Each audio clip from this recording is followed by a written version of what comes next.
Welcome to Leadership Bites with myself, your host, Guy Bloom. This is a leadership podcast where I have conversations with colleagues, I chat with guests, and sometimes there'll be just me talking. You can connect with me at livingbrave.com, and when you enjoy the episode, subscribe and please tell everyone. NK, great to have you on the episode. Could you just introduce yourself, what the organization that you run is, and give us a sense of the size so people have a sense of scale for what it is that you're doing? That would be lovely. I'm Nand Kishore Chaudhary, founder of Jaipur Rugs. Jaipur Rugs is connected with the 40,000 artisans in 600 villages. 85% of them is the women. And we export near about 60 countries. And we also have a company in US, Jaipur Rug Living, where we worked with more than 3,000 customers. And we have got the head office is in Atlanta, and we have got 130 people in our office in US. And the revenue is more than 50 million. Thank you very much, NK. We'll get into a lot more about you and the organization. So thank you for that. I would like quickly to take you through the journey of my life, which I call the University of Hard Rocks of Life, because it was only after my college that my real education began. I started my career selling shoes from a little shop that my father had started. I realized that there was very little room to grow, and I was offered a full-time job in a nationalized bank. I declined the offer as I wanted to do something of my own where I could enjoy what I do. So about 43 years ago, I started with 2 looms in my own house in a small town, Churu, in Rajasthan, as a contractor manufacturer, producing rugs for the larger exporters in Jaipur. I borrowed $200 from my father to buy 2 looms and an old cycle to travel to weaver houses and day-to-day work. The beginning were humble, yet filled with challenges. One of the first challenges I faced was from my own family member. In those days, rug weaver belongs to untouchable class and were not given the same social standing as others. Given the strong class system in India, interaction was not only discouraged, but was looked down upon. I faced a lot of resistance from my own family members and neighbors, but I could not understand how could they may be different human beings. I feel so much love with weaving and weavers that I used to take my lunch and eat with weavers and their families beside the loom on which they made their carpets. I used to spend entire day working with them and learned the basic of weaving. I discovered and realized that some of the most beautiful rugs in the world were made by those people who did not have the most basic rights in the society. The only encouragement I had from my wife, who was not only supported me, but also sometimes provided the weavers with tea and food. Within 2 years, I established 10 looms in and around my village in Rajasthan, and therefore I further expanded as a contractor for next 8 years. After that, I moved to Jaipur to start my own export with my brother. In 1990, I moved to Gujarat, where I stayed for 8 years. In this period, I had the opportunity to train and develop a network of about 15,000 tribal men and women in the art of rug weaving. Initially, I faced the challenges working with the tribals who were not only welcoming the outsiders, but I knew that love, empathy, and respect could make the relationship much easier. Just in a matter of 3 4 years, they started to respect me as their guide. My interest of living in villages and being close to the nature made it easy for me to connect with the tribal people and grow this business. During that time, I was blessed with 3 daughters and then 2 sons in my society at that time. And even now, girl, girls get less priority than boys.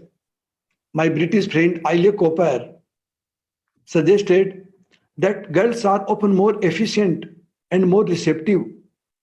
So my wife and I treated all our children equally, sent the girls to study in America, even though our family tradition strongly disapproved of sending a girl abroad alone. I encouraged all my children to take a deep interest in the American lifestyle so that when they finish their studies, they would have a better understanding of the customer needs. I told them that I considered myself as a weaver, and thus they were daughter of a weaver, and that weaving has become the biggest enjoyment in my life, and they should never forget this. One thing I learned was to appreciate the wisdom that people at the grassroots generally have. Women manage home, food, children, and budget, and still take time to weave the carpets. They are probably some of the best managers in the world. In 1999, I separated from my brothers and started Jaipur Rugs from zero.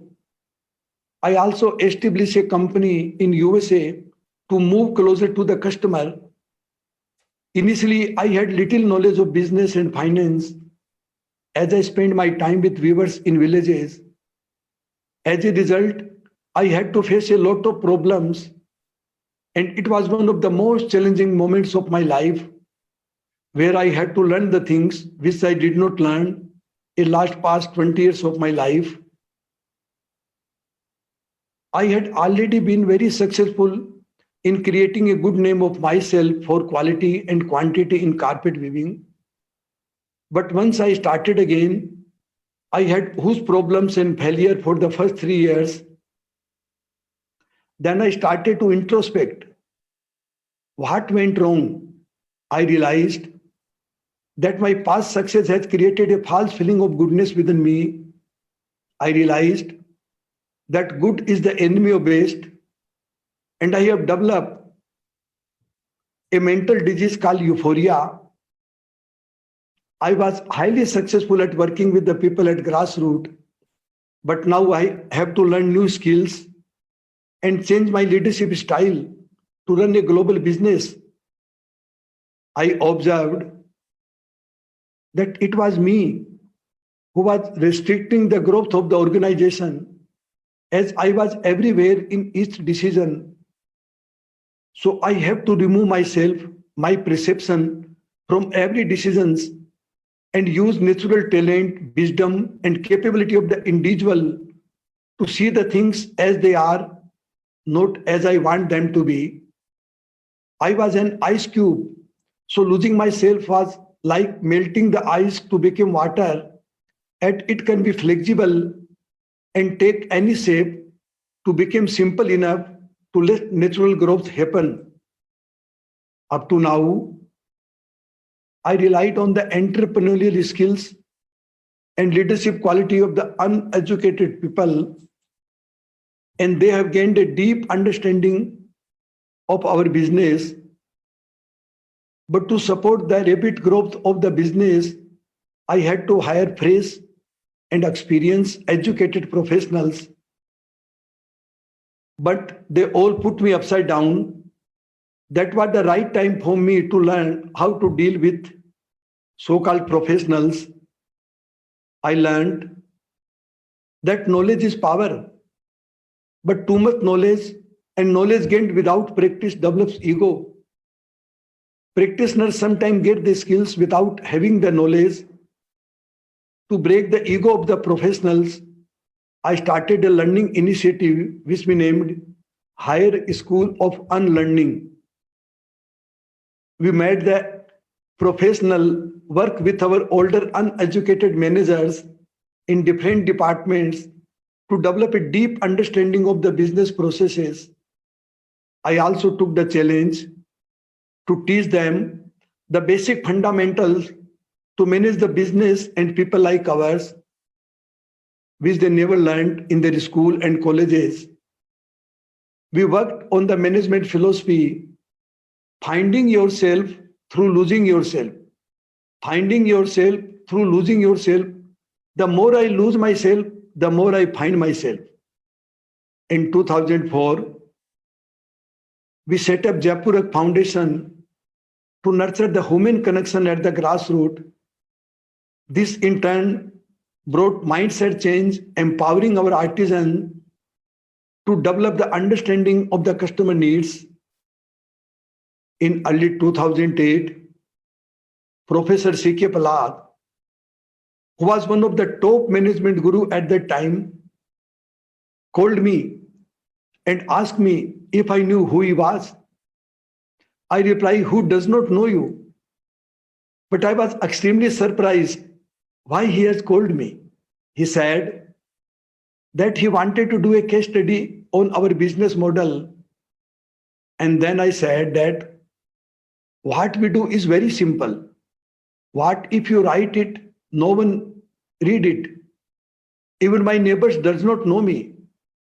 But he explained me that our global supply chain was very unique by connecting the world poorest with the richest by enhancing the capability at the grassroots.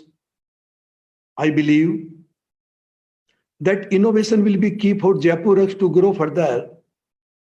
In 2014, we began an initiative to include our viewers in the product development and design process to unleash the creativity of the talented artisan we work with, and we termed it as Man Chaha project. Man Chaha in Hindi means freedom to design, so that the artist puts in their heart and soul. Today, the Man Chaha project has won over 7 global awards. In 2017, one of the artisans, Bimla Devi, who never been out of her village, never went to school, surprised the world with her simple yet magical designs that went on to win the German Design Award. She also went to Germany to receive the award. I saw our artisan as human, but my daughter Kavita went a step further ahead and show an artist in them. My future vision for Jaipur Rugs is to create the best artisan proposition where each and every of our artisan will become the artist and shall be connected to the world of design. This shall allow the artisan to a greater share of the wealth they produce. Furthermore, I see Jaipur Rugs as a platform of connecting the end consumer with the artisans so that they can both emotionally connect with each other. This shall lead the utmost level of dignity of our artisans. In 2019, Raj Sisodia, in his book, The Healing Organization, published a case study on Jaipur Rugs about the power of innocence and how the business can heal the society and the customers. I believe that innovation would be the future of the management science. Innocent people have the power to see and understand the things which others can't. This will transform the business around the world. I often say, we don't sell carpets, We sell the blessings, we sell experiences, we sell stories, and the carpet is free. When our customer buy the carpet, he gets the blessing of our artisans, and our artisan receive back the healing which comes from the customer happiness and warmth. This completes the circle, and we call it totality. I would like to end by sharing a small experience I had when I was in college. I had a very strict professor of business administration. He came to my classroom and called out my roll number and asked me to stand. I got scared as to why he was asking for me, as I was a very disciplined student, and I started to think what wrong I might have done.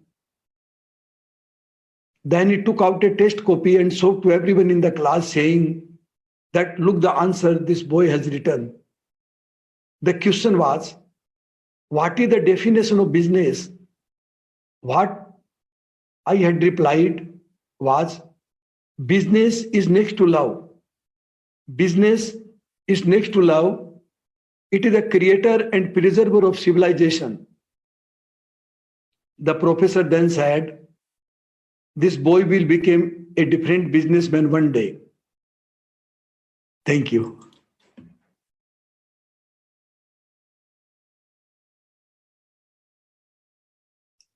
NK, that is breathtaking. Thank you. Thank you so much. So I have quite a few questions. Okay. as I'm sure you're used to. So I've just highlighted a few things that you said that I'd like to hear a little bit more on from you. Okay. One of them is, you said ice cube. You referenced yes. that. Can you just talk a little bit more about that? That was it went a little bit quick for me, so I didn't quite pick it up. But can you, when you were talking about the ice cube in that story, and because you were talking about you recognizing that you were the problem, but also about hiring professionals that themselves hadn't got the experience. So yeah, the ice cube, just bring that to life for me a little bit, if you would do. What I have seen in my life, when we have too much knowledge, so we always take the burden of the knowledge with us, and then we lose the simplicity.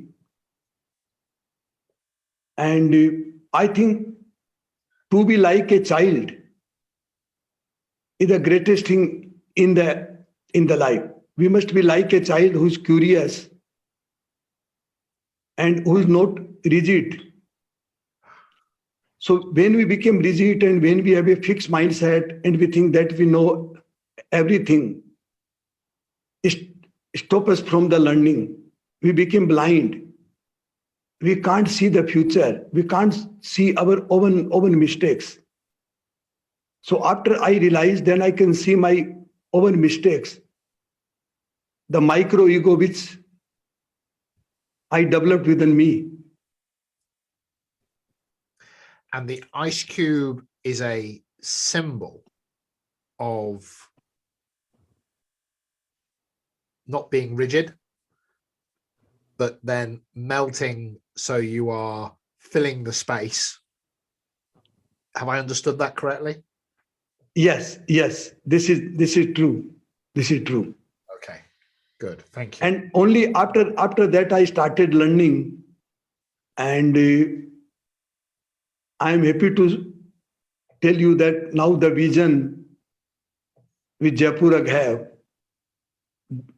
all the big companies or the whole world is chasing that big vision. Because when we are not there, then the purpose comes. Yes. And purpose gives a vision for the future.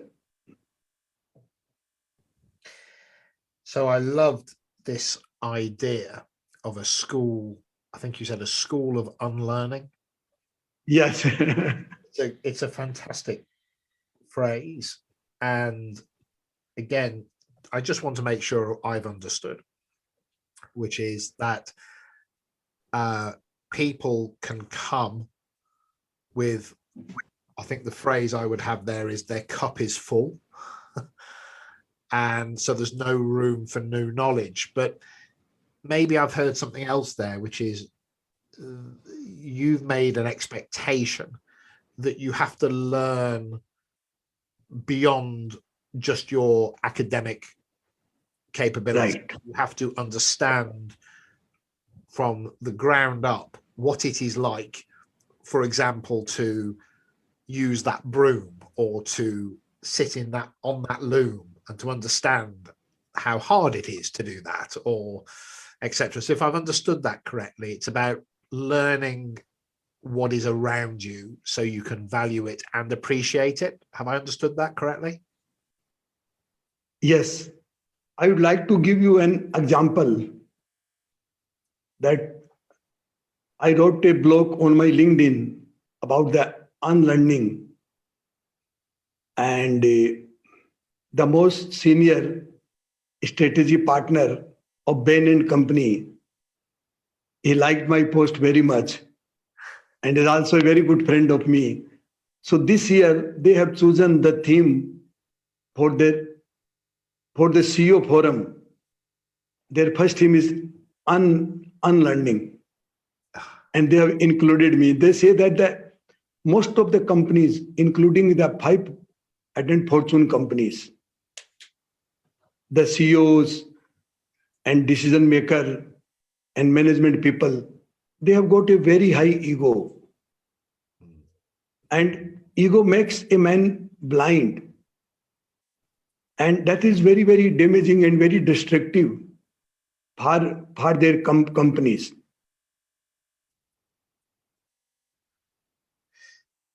So there's something here about if you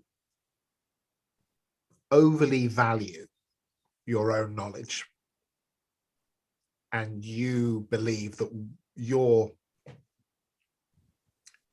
knowledge and your experiences and your perception are correct, then that creates a rigidity in the way that you see the world.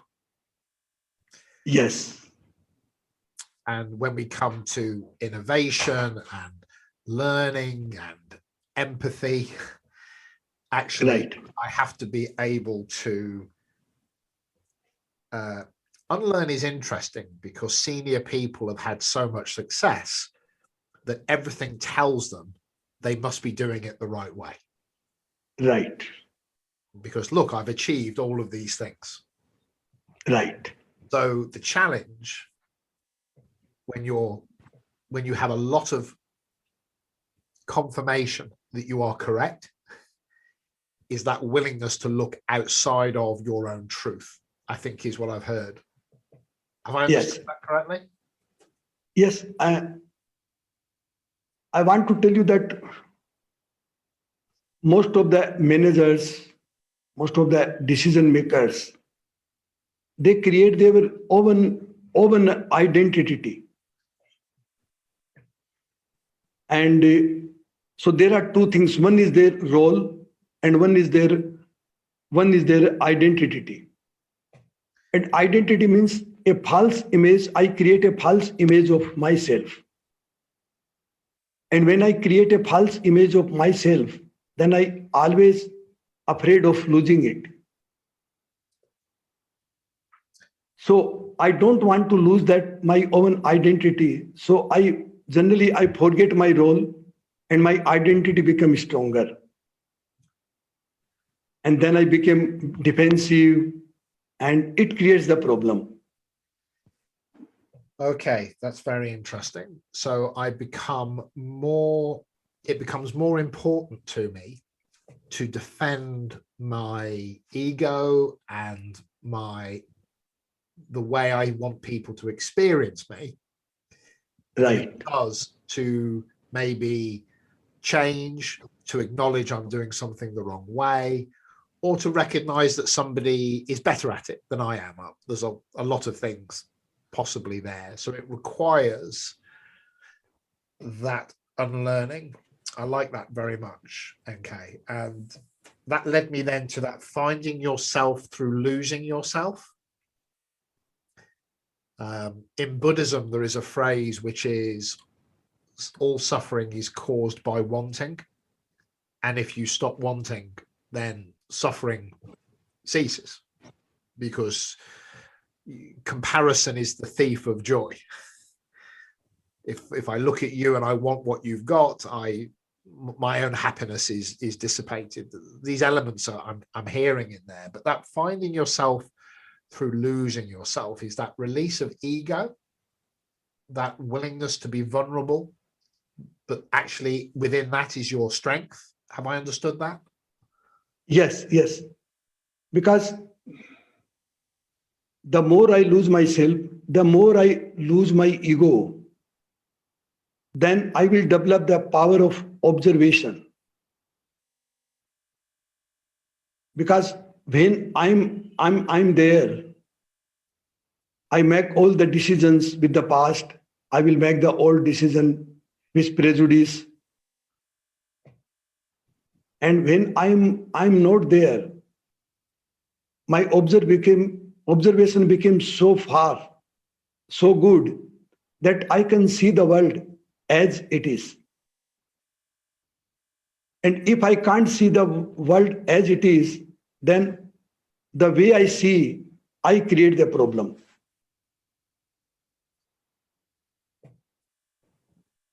Yes.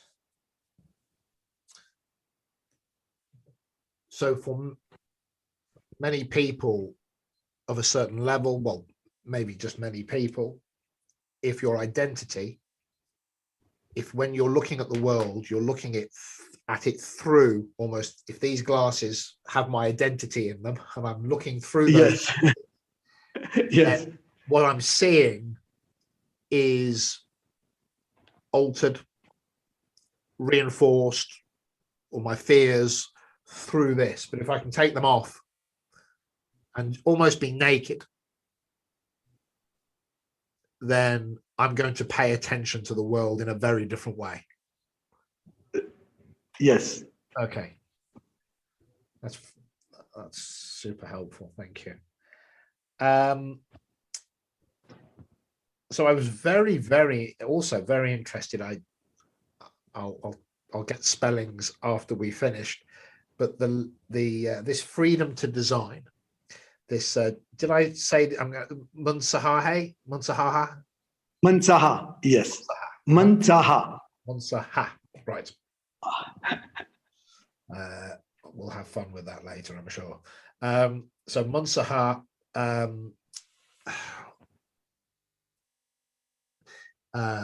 Daniel Pink talks about autonomy and mastery, and he talks about purpose.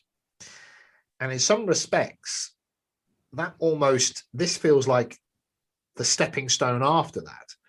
You know, if you have autonomy to make decisions, if you are getting better at what you do, that mastery, if you know that you're contributing to something, it gives you the space to grow, to innovate. There's psychological safety. I feel safe in my ideas.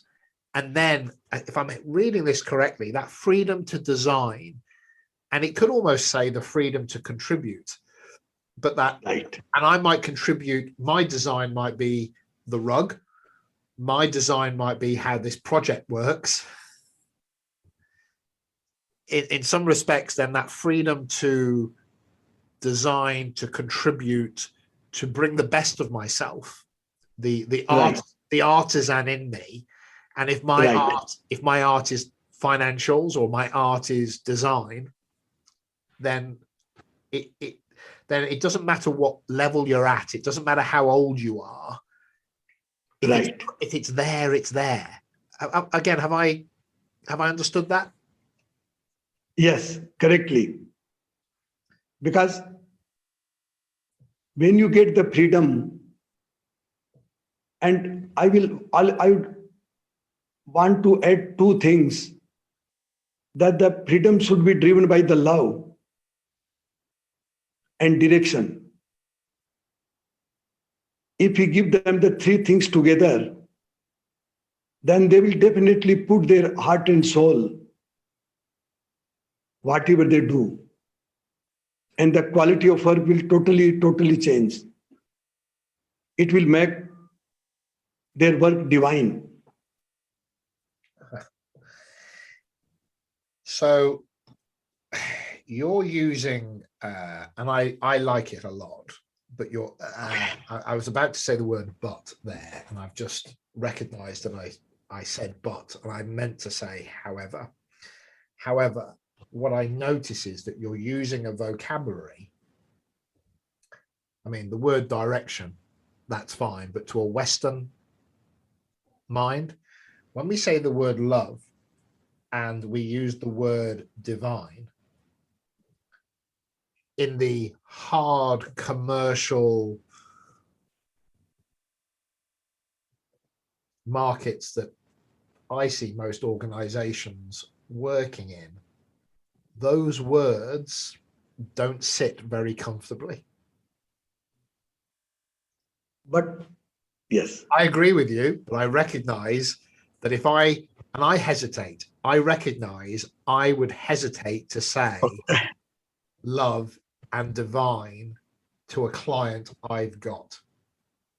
And I recognize that's my fear of their reaction to those words. So I'm just recognizing that, and I don't know if you've met that reaction before, but I'm happy to recognize I'm having that reaction right now. I think that the destination comes from the mind and the direction comes from the heart.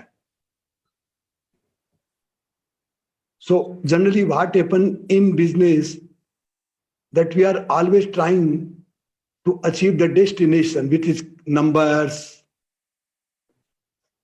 and turnover. We are always talking about the numbers, and we became very desperate to achieve the destination. But only the numbers, they are driven by the mind. But they have no direction. So if you achieve the numbers without the direction, it is going to create the problem in the future.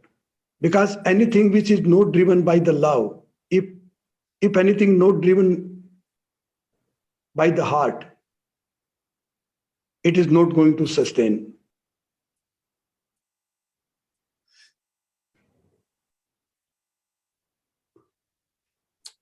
So I'm pausing slightly as I think.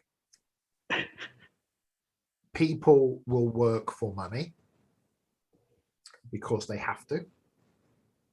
Yes. Or they will work for food or for clothes. They will work, the Maslow pyramid, to put a roof over their head.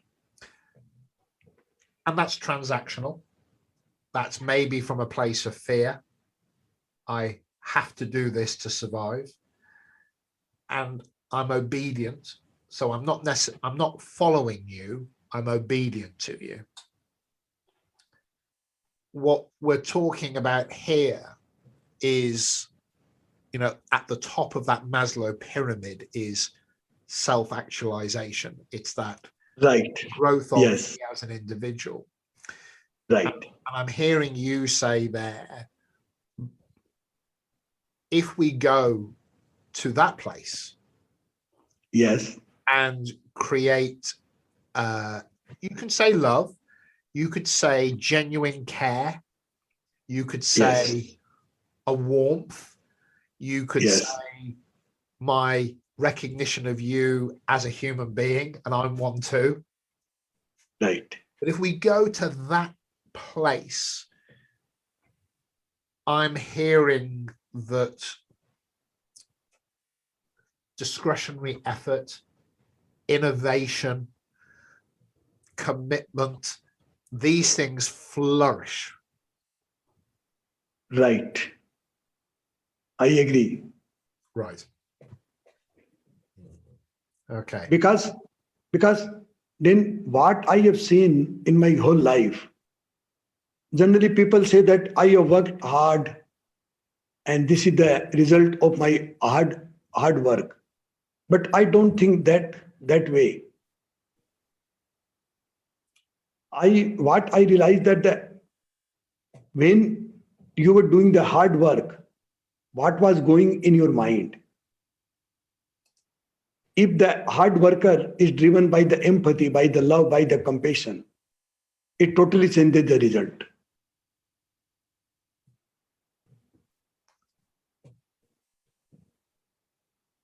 So, NK, how do you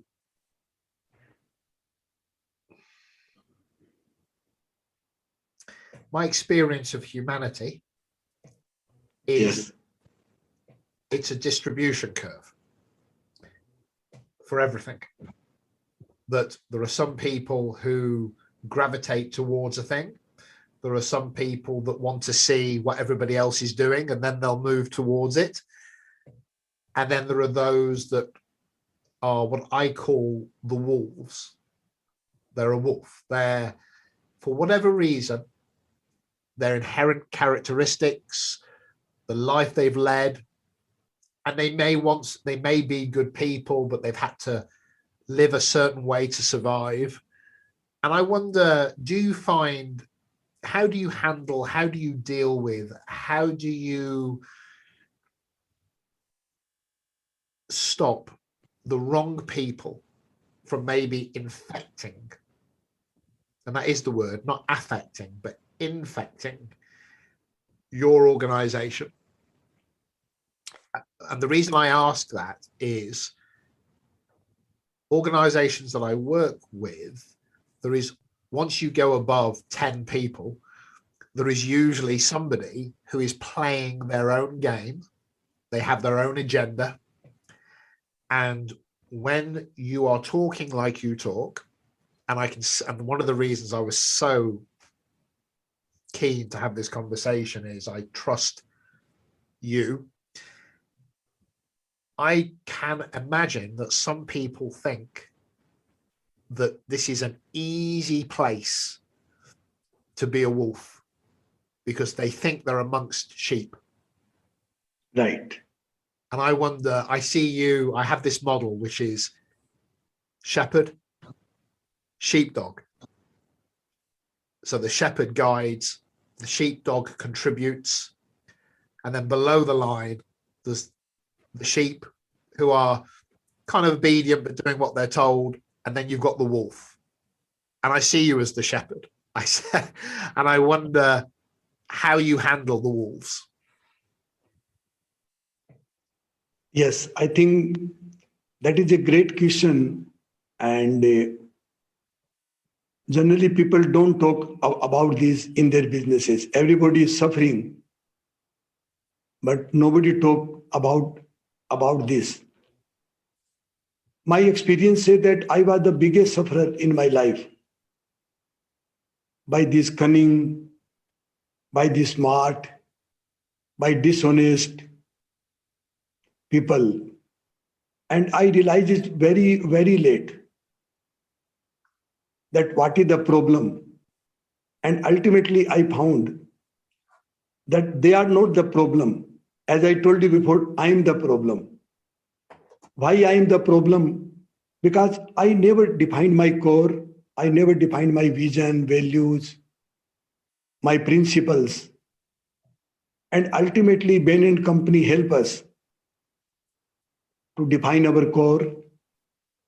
So from last 3-4 years, we are only taking the people, we are only recruiting the people who are driven by the love, empathy, compassion, and the people who are searching the purpose in their life, the people who are searching in the meaning in their life. And we started replacing those people who are very smart and not, those are the people who are not very aligned with the values of Jaipur, with the purpose of Jaipur. So I think we must define the values and the purpose of our business and must take only those people who are aligned with them. And it will transform the whole industry.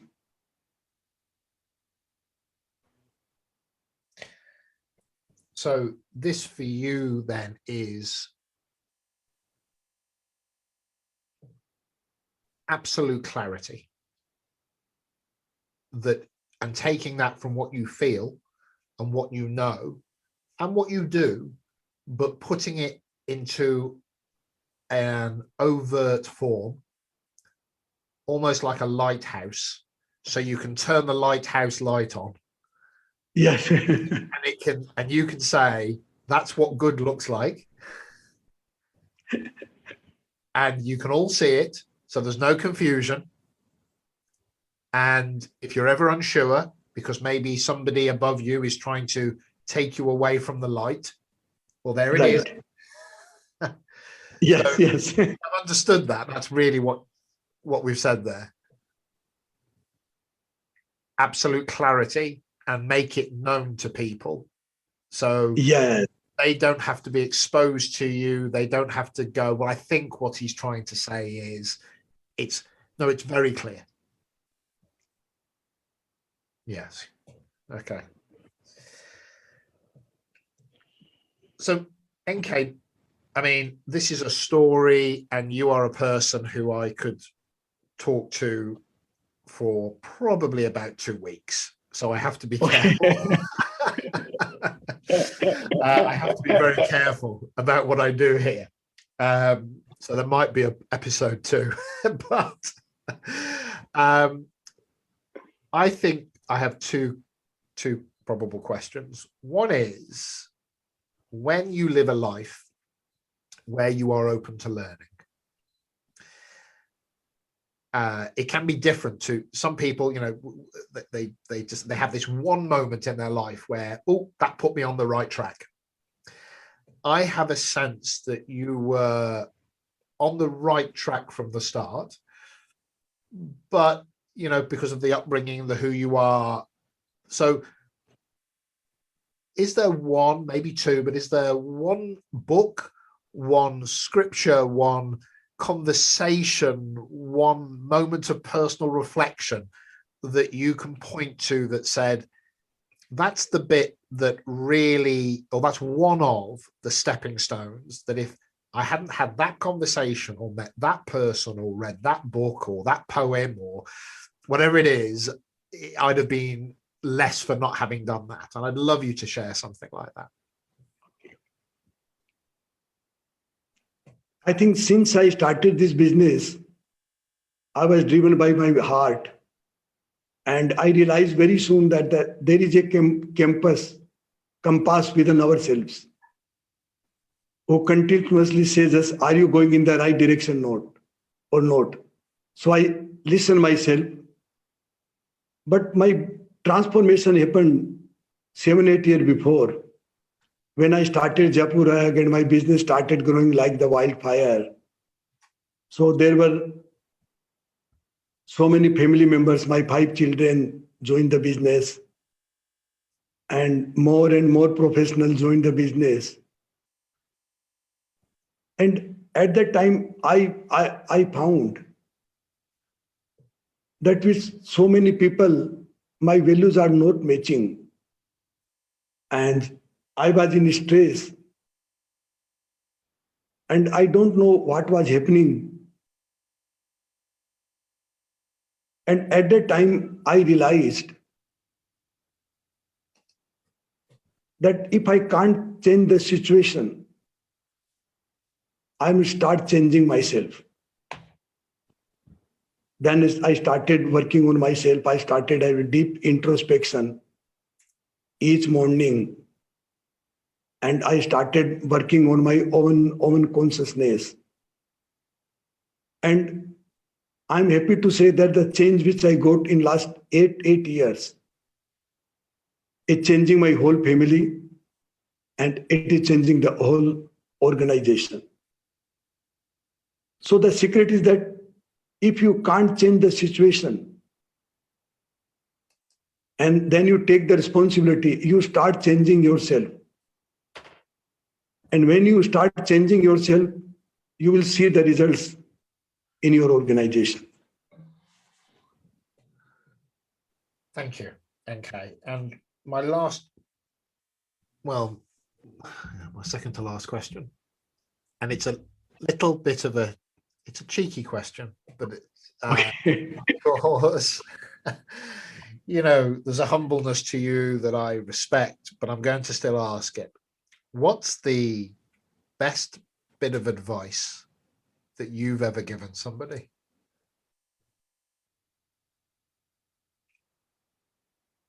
Love yourself and love whatever we do. Because self-love is the most important thing in our life.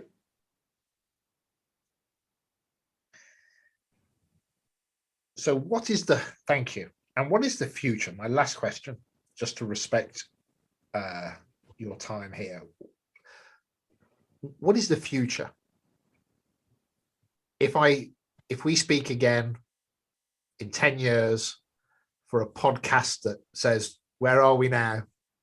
What does that look like for you and Jaipur Rugs? Give me a sense of what you have in your mind as to where you're going. I see the future as it is, that each and every artisan of Jaipur Rug will be the artist, and he will be connected with the world of design. So the end consumer, interior designers, architect, and our viewers and designers in India, they will co-create.